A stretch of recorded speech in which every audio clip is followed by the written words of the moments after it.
Alrighty, with that, it's all the above. We're live on Lemoyne Radio. Hopefully, everything's looking good. The new mics are in place. I've got my main man here, Muscles Marinara Cam, and we're going to be talking some NFL free agency. First off, Cam, any deals you want to highlight? Any ones you want to be happy you got or didn't get? Or The Patriots are losing their team. That's all I got to say. Yeah. Butler, Lewis, Soldier. Yeah. They're in shambles. I would say they're in shambles, but They're still a favorite to win the Super Bowl, though. I was surprised. You know, I really thought Patricia was going to go in there and try and rake up some of the old Pats. Get the gang back together. Get like Butler back or something. Yeah. Because Butler was the only one who left on defense so far. Yeah. Well, you got Hightower locked up for a few years. See, but he always gets injured. You just traded for Danny Shelton. Oh, that's right. Good bull Russian fat D tackle. Because I think what's his name, Alan Branch left. I have to double check that, but I'm pretty sure he's leaving, or the Patriots aren't going to re-sign him. But offensive wise, I don't know. They lost their main.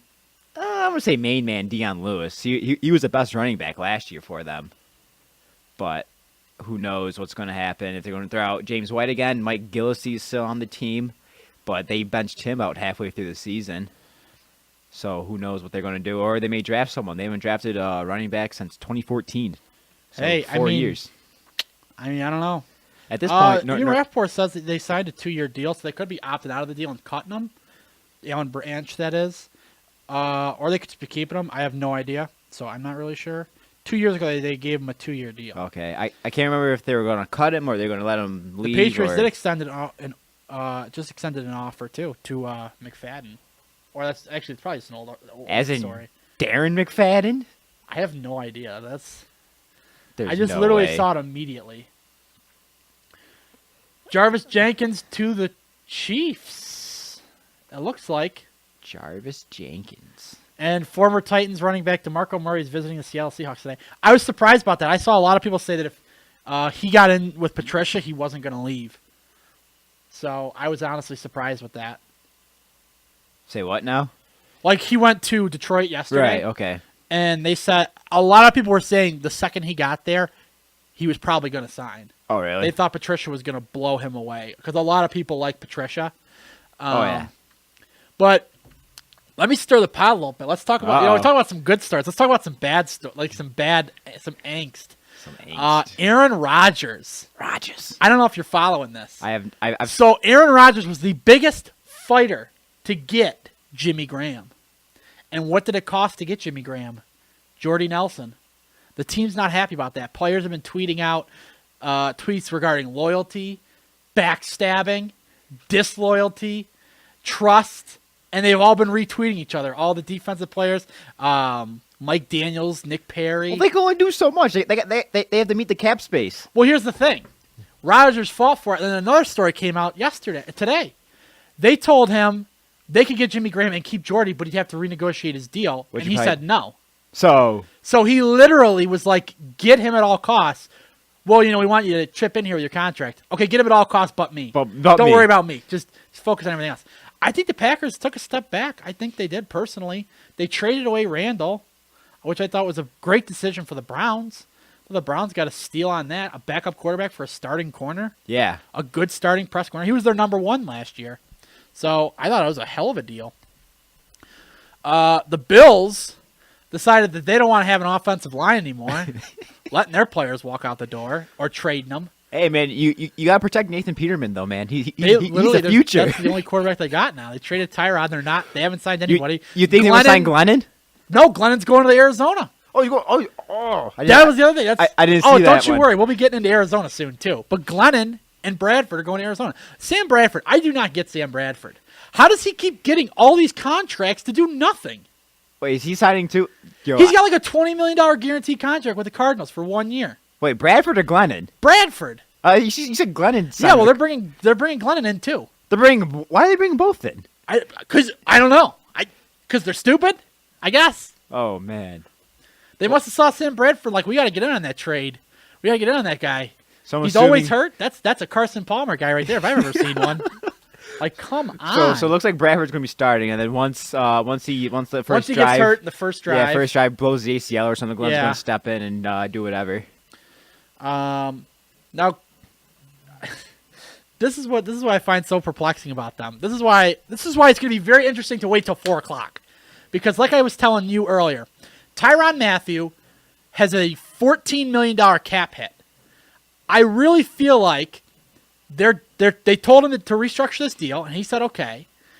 But they said, well, if you restructure, we'll get this and this and this. We'll get assets. And Tyrann's like, okay, maybe I'll do it then. And then you go out, you spend all the money on his restructure on Sam Bradford and Mike Glennon, and then you let another linebacker walk out the door to the Giants. Like, now, I think he's going to be like, I'm not restructuring anymore. Cut me. I dare you to cut me. He's not going to restructure. Because they're going to cut him if he doesn't do any sort of restructuring. They want him to take a pay cut. He said, absolutely not. I will not take a pay cut. I'll only restructure. And I'm guessing that means he wants his contract backloaded. Because I was just listening to interviews. And I've been listening to him and seeing all the tweets and all the talk he's been doing. I think he's going to shake loose. I think they're going to cut him come 4:00, just like Tavon Austin. They're going to cut him. They have that backup, Matt Breida. I don't think it's a matter of backups. I think they don't want to pay it, and they're being stingy right now. But their backup is pretty. He's decent. I don't think it's a matter. I think it's literally just because he won't restructure. They gave him a huge contract, and so I think they'd be okay with him letting him walk because they got what's his name, Breida, whatever his name is. Like I said, I mean, do you really want to let a Pro Bowler walk who just had one bad injury? I wouldn't. What Fun fact though, what pick where would he go? You're asking? They have 13th or really? 15th, I think, or 17th. That low or high? I don't know. I have to look at it again. I think I might have just said the Redskins. Oh, because once Jimmy G got there, he went on a 5-game winning streak, which totally screwed No, him. Arizona, not San Fran. We're talking about the Arizona Cardinals. Jimmy G's in San Francisco. I thought we were talking about Arizona Cardinals. I thought you were talking about Carlos Hyde. No, I've been talking about Tyrann Mathieu this whole damn time. Oh, yeah, I was reading something about Carlos Hyde. Never mind. Oh my goodness gracious, you're a mess today.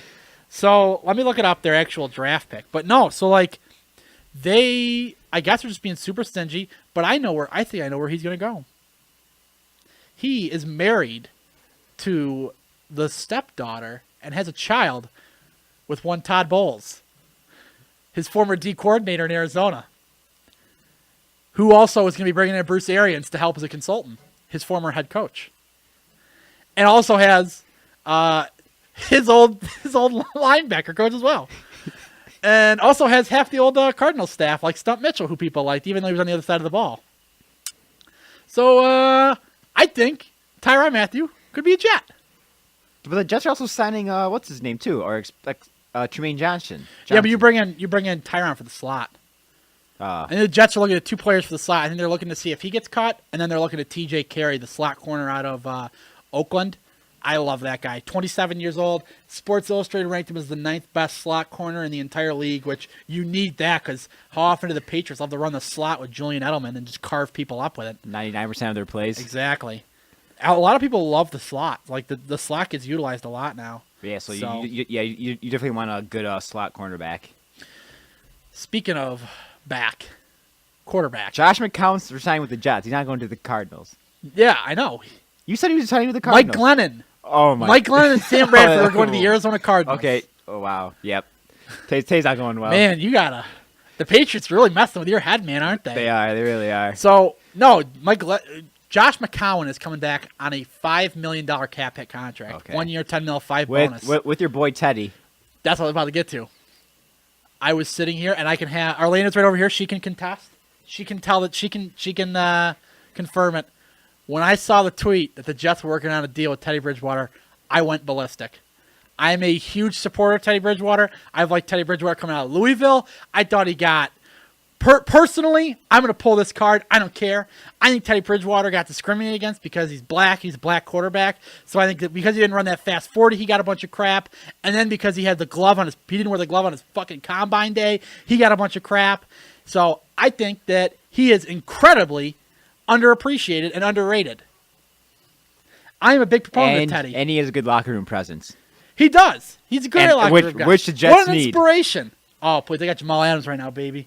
Jamal Adams. This whole team's a team of trash talkers. That's why I think Baker's going to be a perfect Jet. Which currently, there isn't going to be any Jets deals for probably another, hour. Why? Because Grand Mac himself, Mike McCagnon. People call him Big Mac. I call him Grand Mac after he got that Grand Mac. Tremaine Johnson deal. He's bigger than the Big Mac. He's the Grand Mac. So Grand Mac is currently at Oklahoma right now watching the Pro Day that ends at noon. So he's probably flying back, probably on his private jet, sipping some like 30 cups of coffee like he always is, calling up some teams going, hey, who wants to spend all that? Who wants to get some of this money I got? He out here slinging deals like it's nothing. Out here like he's Billy Mays. Wait, the Ravens released Danny Woodhead. I did not see that. Yeah, they released him Could yesterday. that open up a reunion with the Patriots? Sure, I guess. Yo, Danny Woodhead was my boy. I used to have his jersey. Personally, and everything. like honestly, I don't really see this running back class is not that great. Like it's good, it's not great But Danny Woodhead's in it, so it just makes it 20 times better. because a white guy's in it. Because one white guy that plays running back is in Because it. I love Danny Woodhead. Danny Woodhead's like probably one of my favorite running backs for no reason. No reason, huh? Not that he's because he was on your team. He was on my team, and I used to have his jersey. And he used to be on Hard Knocks with one of the most outspoken coaches of all time, Rex Ryan. I saw a video the other day, actually it was yesterday, of Todd Bowles. Get ready for this. He was cussing. Really? I did not know he could. I didn't know he did that. He's like one of the most That guy literally in a monotone voice was cussing, and he's like, let's go get the effing ball. He's like, we gotta win this effing game. And I was like, wow. He didn't just smile and say something. I more and more am falling, like, loving this Todd Bowles. This Todd Bowles. This Todd Bowles. Not 2 years ago, Todd Bowles had to deal with Ryan Fitzpatrick and Brandon Marshall crying like babies every single week. Oh, man. And had to put up with Mo Wilkerson and Sheldon Richardson. Which, by the way, I don't know if you saw this. New York Daily News reporter Manish Mehta went on a huge smear campaign against Mo Wilkerson, calling him an alcoholic. Really? So his mother, Mo Wilkerson's mother, called into a morning show, Boomer and Geo, Boomer Esiason, and okay, yep. and so she was furious, and she brought fire. She's like, you have never liked Mo. You always talk bad about Mo. You hate Mo. You hate Sheldon. You hate Santonio Holmes. You hated Darrelle Revis. You hated Nick Mangold. You always talk all this Wait, how do you hate Nick Mangold? Because this guy hates, this Manish Mehta guy does nothing but put on pessimistic smear campaign articles with no sources. So, like 3 years ago, Woody Johnson is very close friends with Doug Marrone. When Doug Okay. Marrone was a free agent coach when he opted out of his deal with the Bills, Manish Mehta went to Bills. What he claims was Bills insiders, and they said that he had a drug problem, he had all these attitude problems, he was awful to work with, he was terrible to the press, and all this stuff. And then he wrote articles about it. Didn't do his full homework and come back to Syracuse and ask what Syracuse people thought. He went to the place where he opted out of his contract. Now, correct me if I'm wrong. He could have went to Syracuse on his way to Buffalo. He literally could have called. Well, here's the thing. He opted out of the contract. So you really think the reporters are going to have something nice to say about the guy? Right. He left them. You think LeBron, you think if you wanted to call the Cleveland reporters about LeBron after he left to go to Miami, they were going to give him gleaming reviews? No, of course No, not. Exactly. And so he puts out these really stupid stories, these stupid articles. They're always proven wrong. They're just smear campaigns. And because of the campaign, and because of all of his tweets and demeaning things he said about Doug Marrone, they literally did not, they didn't sign Doug Marrone. They went with Todd Bowles instead. Really? Yeah. They said that Woody Johnson sat him down, pulled out the newspaper, and went through every single story. And was like, is this true? Is this true? Is this true? Like, is all these things Manish Mehta is saying true? And he literally had to sit there and go, no, I deny it. No, this never happened. No, I don't have a drug problem. No, I don't have this. No, I don't have that. So personally, I hate the dude. Like, he's one of those snivy guys that's rude, who makes his own stories, and he's just a tool. Like, he's not some former pro athlete. He's one of those clickbaiter people. Exactly. He's a clickbait guy. And so I'm actually trying to find the exact tweet that he had said, but he tweets apparently 100 times a day about how cool he is, about how he's got no friends, I guess. I can see why. Yeah, well, I mean, no one likes the guy. I really don't think any Jets fan finds his stories credible. I don't think one finds his stories credible. How's he still a news reporter for them? Or I don't know. I think just because the New York Daily, because he gets clicks. so It's all about that money. Exactly. It's all about them article clicks. Like, I really think that most people can be a better reporter than him. Right. He's burned most of his bridges. So he said this March 8th after the Jets cut Muhammad Wilkerson. So about a week ago. Yeah. Wilkerson is getting some terrible advice. The last place he should go near, given his issues with alcohol, is Bourbon Street / French Quarter. Who is advising this guy? No one has ever said anything about him having an alcohol problem. No one. And then they go, so why did you call him an alcoholic? And he goes, I didn't say he was an alcoholic. He just has a problem with alcohol. Correct me if I'm wrong. That's pretty much saying he's an alcoholic. Is. Like, he just slid, and like, this is just a smear slandering tweet for no reason. No reason at all. And you know what's going to happen is you're going to have a GM or someone's going to go to Wilkerson and ask him, do you have problems with alcohol? And he's going to say no. And he's going to have his time wasted and his trust his trust put in jeopardy because of some guy who has a vendetta against players. And so they interviewed him, Boomer Esiason, who's a former New York Jet. And he goes, so is this true, Manish? Why do you think this is true? And he's like, well, you know, Boomer, it's all everyone in the Jets organization knows that this is the case. Really? Because I have not seen any Jets reporter talk about anybody, no players. This is New York, okay? If you go out clubbing every night, people know. Just like OBJ? Like, people knew J.R. Smith was out every single night clubbing, right. No matter what. Exactly, OBJ. Everybody knows what Odell's doing 24/7. Oh, yeah. So you're really going to tell me no one can confirm that he had an alcohol problem. No one within the building said he had an alcohol problem. And then he goes, the most recent story, 3 years ago he missed a practice. That's the most recent story you got? Was under the Rex Ryan regime? That's the most, like, for real, dude. Like, do your job. Be a real reporter. Don't be stupid. And so, like, a bunch of people were telling the Jets to cut his credentials, get rid of him. And he's like, well, you know, if they were mature players, they'd realize I'm just doing my job as a reporter, and they wouldn't get mad at me. I'd beat the crap out of you if you were making lies like this. And Boomer said the same thing. He's like, if you were in my locker room, I'd beat the crap out of you. I wouldn't let you come back. Because it's just a joke. No one finds him serious. Nobody. And, like, he had put out a tweet that the other day that Teddy Bridgewater was, like, the worst quarterback in the league last year. He didn't even play. Exactly. He had made up some other... So you're telling me Nathan Peterman is better than Teddy Bridgewater? No. Nathan Peterman can't touch Teddy Bridgewater. Teddy Bridgewater on his battle line could still beat Nathan Peterman. Teddy Bridgewater did better than Nathan Peterman with him not even playing with a single game. Yeah. So come on. Let's get real here. The question really is Peterman better than Hackenberg? Because Hackenberg's never played. I would have to say no. I do not think Nathan Peterman is better than Christian Hackenberg. Really? I think Christian Hackenberg would be more effective in the essence of he wouldn't throw 5 picks. Right. He wouldn't throw as many picks. He just would be as ineffective. He just wouldn't turn the ball over. Yeah. He would just go like 0 for 30 and then not with 0 picks. He doesn't throw a lot of picks. He's just terrible and ineffective. That guy couldn't read the defense if the players were telling him what play they were running. Like, you literally could be like, I'm running zone 2. Man to man? We're pressing. Somehow he throws an incomplete pass or underthrows it.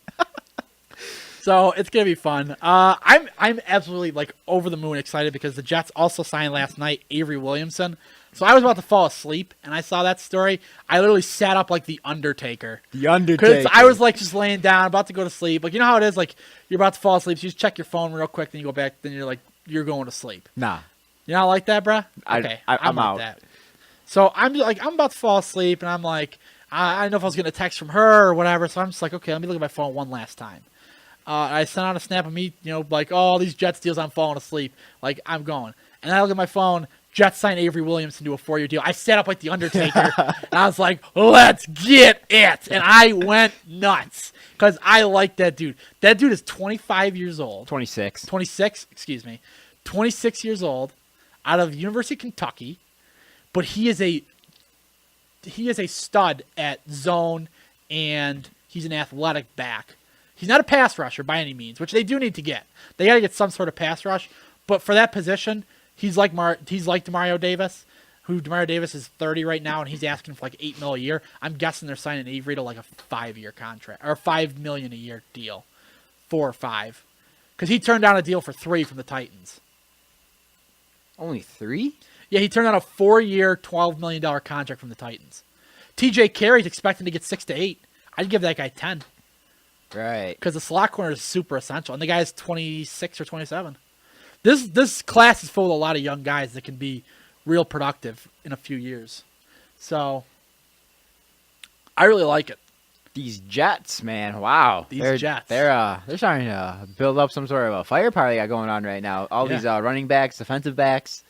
I mean, I think they're still gonna. That's why I really am not really fond of like the They're running trying to take down backs. New England. That's what we're doing.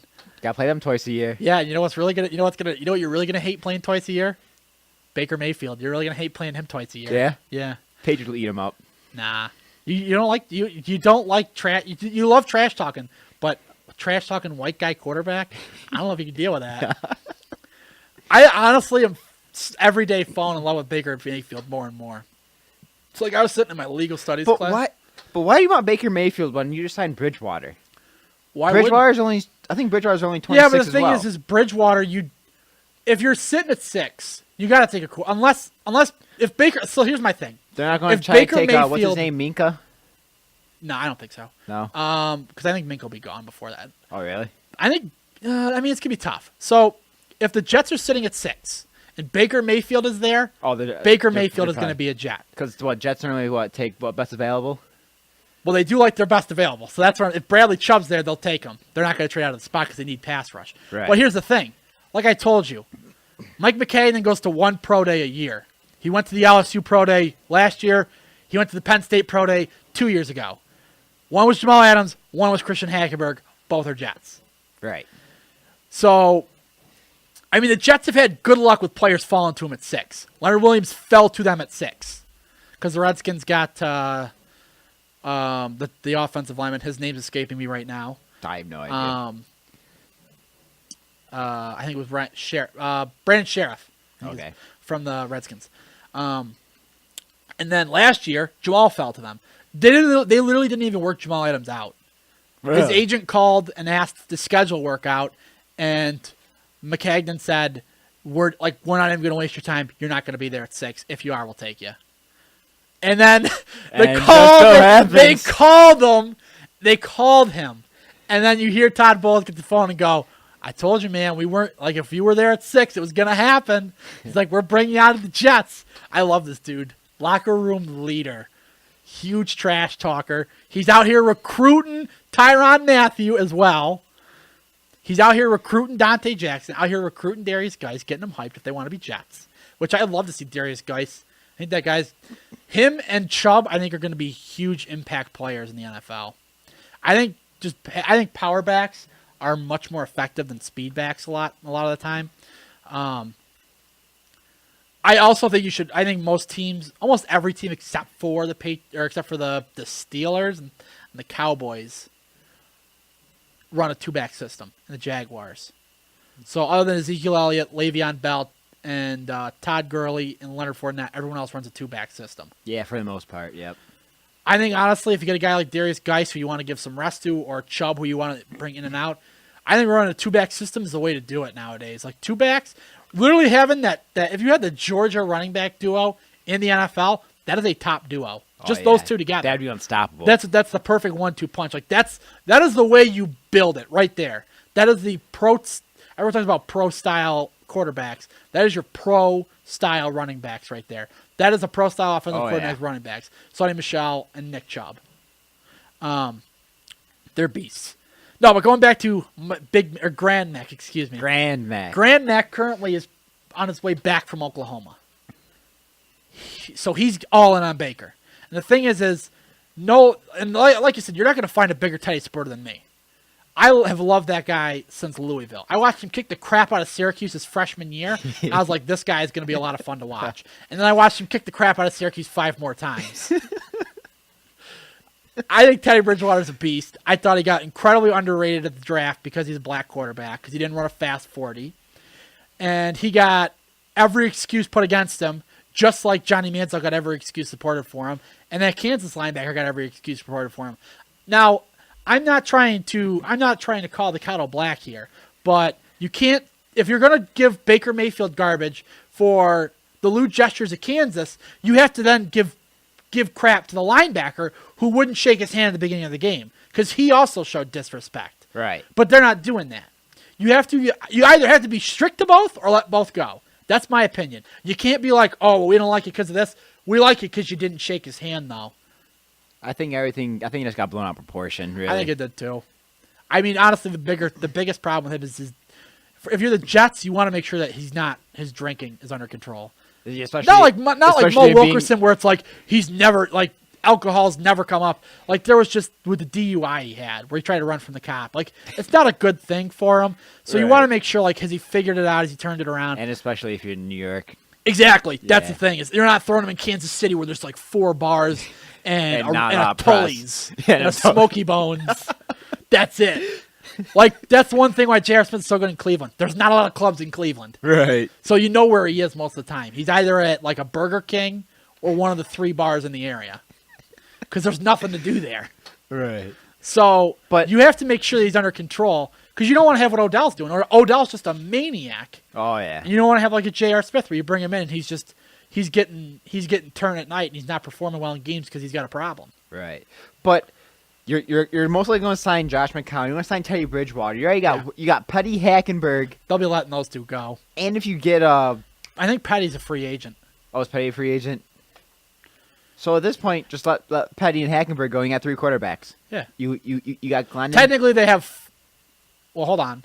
So I'm sorry. They have Josh McCown. Right. Technically, Technically. because the new league year hasn't started for another 3 hours, they'll have Josh McCown, Teddy Bridgewater, Bryce Petty, Christian Hackenberg, Kyle Van Lander. He's a quarterback turned to tight end, and then they also have Joel Stavey, whatever his name is.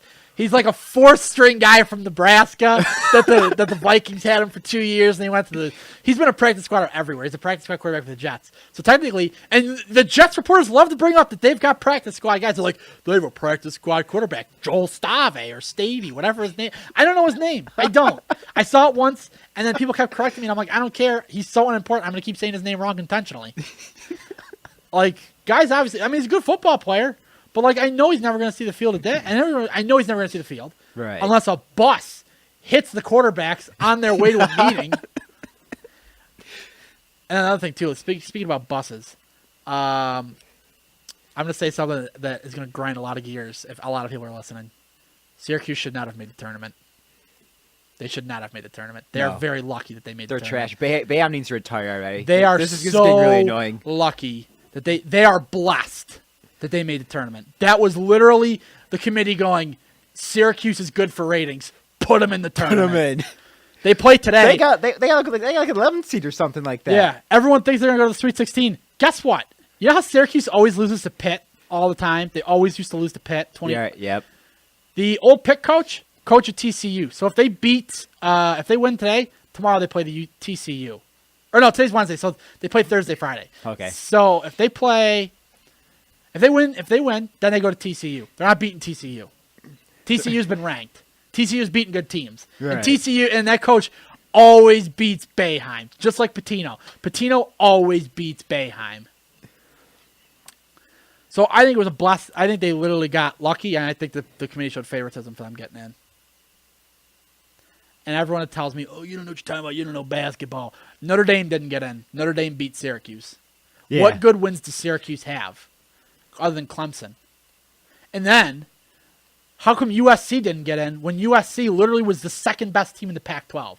Second best. They literally did not lose a game by more than 10 the entire season. And Syracuse has consistently been blown out. Bludgeoned. Yeah. Syracuse got bludgeoned by Arizona. They were within 6 of Arizona. They lost to Arizona in the Pac-12 championship. So like, I don't know why USC didn't get in. It's stupid. I don't know. But I thought Boeheim was supposed to retire by now. He's not gonna retire for 4 years. Now he's got his kids coming here. Oh boy. So you got 4 to 5 more years of Boeheim, whether you like it or not. Looks like I won't be watching Syracuse basketball for another 4 years. So another quick update.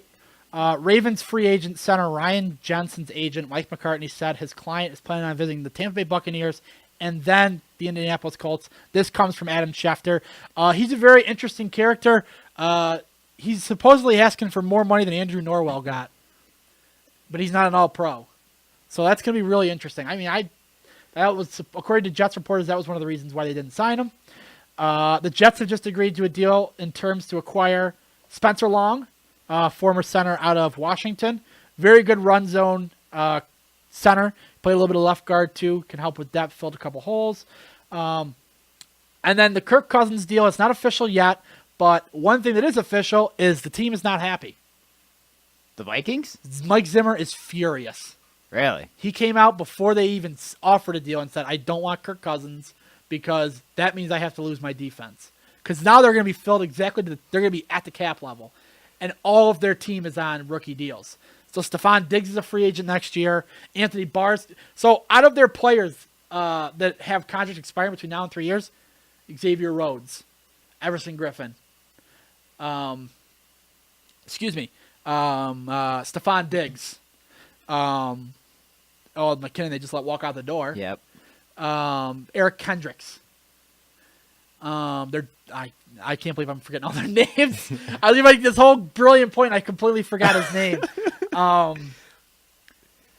But he's one of my favorite, and the worst part of this, he's one of my favorite players. Sharif Floyd. So perfect. Actually, you know what? I'll just do this. I'll pull up the roster right now, and then that way I can tell you who they're going to have to let walk out the door. Now, but his Cousins deal is going to be backloaded, front-loaded, so they have enough money it's to... going to be fully guaranteed. So, Xavier Rhodes, Anthony Barr, Everson Griffin, Harrison Smith, Sharif Floyd, Adam Thielen, Trey Waynes, Laquan Treadwell, and Stephon Diggs, and Eric Kendricks all have deals that expire within the next 3 years.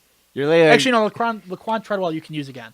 You can use a fifth-year option. So you're going to try to give him franchise tagging people? You can't tag all these guys. You can only use a franchise. Right. You can only use one tag. So you're going to be able to maybe keep 2, maybe 3 players out of all those players you just named. Their entire defense. And their defense, they had the number 1 defense last year. Yeah.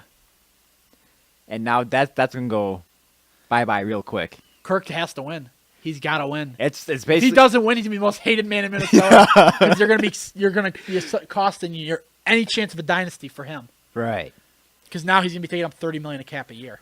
But what I don't understand with these people, they want like all this guaranteed money and everything, but you want to win at the same time. You can't really do both. You can't have you can't be like the highest paid. You can if you have a rookie deal quarterback, right? Like Jameis and Derek Carr and those guys. Well, right, Derek Carr before he signed the deal. You want to win, but then you also want the money. You really can't have both. You got to kind of like compromise here. You know what I mean? Because I know exactly what you mean. Because you can't. Because you get all this guaranteed money. Now you don't have money to get other players, the key players you need to win a championship. Oh, I know. The goal is to always be. That's why the Legion of Boom got so much because they were under the cap because everyone was on rookie deals. Right. That's how you win. If you get a quarterback on a rookie deal and you get there and you go far, that's how you win championships.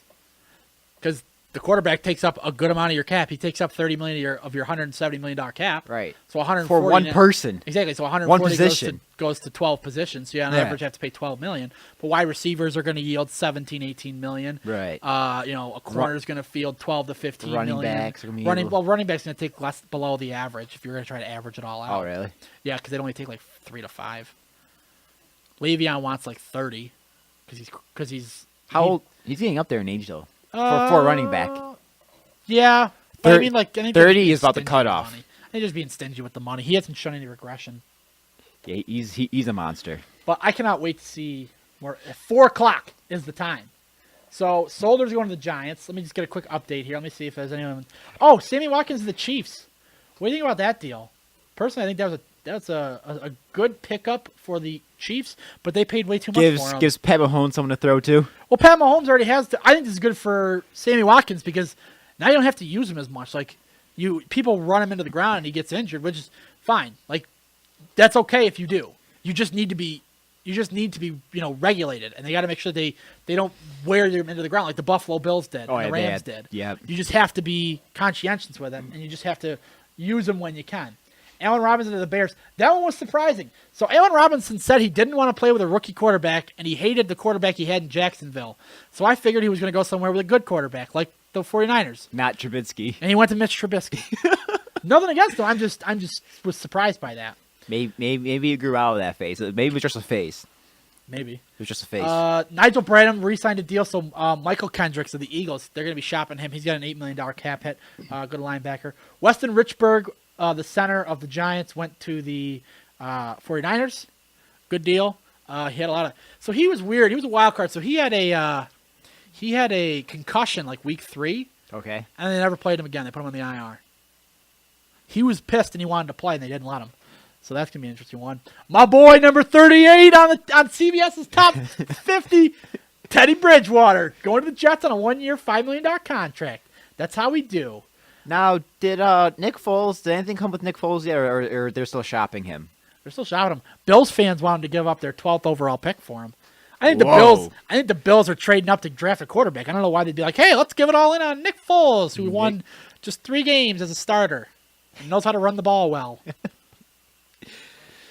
Wow. Yeah.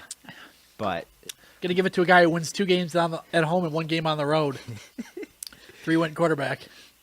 now, do you think all these deals are going to happen right at 4 o'clock, or is stuff going to like? Well, Jensen, as of right now, Jensen is on a plane.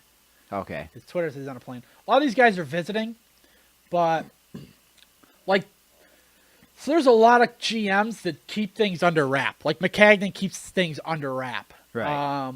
So, I mean, it's tough, but I think a bunch of deals will break between 4 o'clock, between 3 o'clock and 6 o'clock. I think you'll see a lot of these players get dealt. Because you see like all these, hey, he's going to sign there. He's I think going to sign there. I think TJ Carey is going to be a 5 o'clock deal, because I think what's going to happen is I think the Jets are in on him and the Broncos are in on him and another team's in on him, but I can't tell what the other team is. But I think that they're waiting to see what happens with Tyrann Mathieu. Okay. If he gets caught, then they're going to go after Tyrann Mathieu, and if they can't get Tyrann Mathieu, they're going to go after TJ Carey. Because Okay. Carey's going to only yield like $8 million at the most. Right.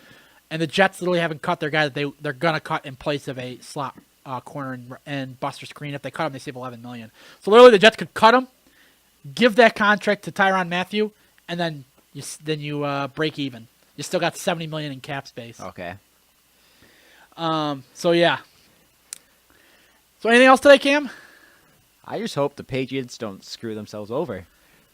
Right now, it looks like they're My Titans in New York slash Jets. I'm pulling for them. Grand Mac's got to make the deals for me. Grand Mac. Grand Mac, the Mac Daddy, Mike McCagnon.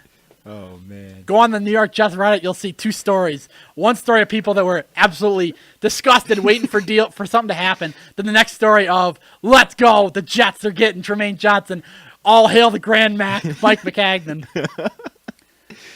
So I think that's really going to be it for us today. You won't be here Monday. Will you be here next Wednesday? I can do next 2 Mondays from now. You can't. You can do 2 Mondays from now. Yes. Okay. Well, it'll be me solo for a while. I really like how this episode came out because the bars look good, and I didn't have to stare in front of the computer the whole time. I could turn. So I might just do that and go with this third mic so I can text on my phone and do research on my phone while I text and talk to you looking at you. Because I feel like an idiot looking at a screen talking behind me like an idiot. There's a YouTube group I watch called Funhouse, and that's how they do their podcast and stuff. And they all look at a computer screen straight forward, and they talk, and the camera just shows all of them behind them. I could not do that because I just think it's stupid. Yeah. It does I can't communicate well without looking at you because I feel like I don't know your reactions. You can't see my hand gestures or anything. So if you are a football fan, stay attached to 2 main Twitters. Last thing I should say. Adam Schefter, at Adam Schefter, and Ian Rappaport, at The Rat. They're going to be very busy. They are going to be quite busy because ESPN decided No they sleep. don't believe in coverage. So they're covering it for an hour, and then they're calling it a day. NFL Network will be on this all day. Oh, yeah. Instead, they're going to be showing NIT tournaments on ESPN. What a bunch of idiots. NIT. Idiots. Idiots, I will say. That is my last words for today. And as always, from all the above, from me and Cam, it's been our pleasure to serve you.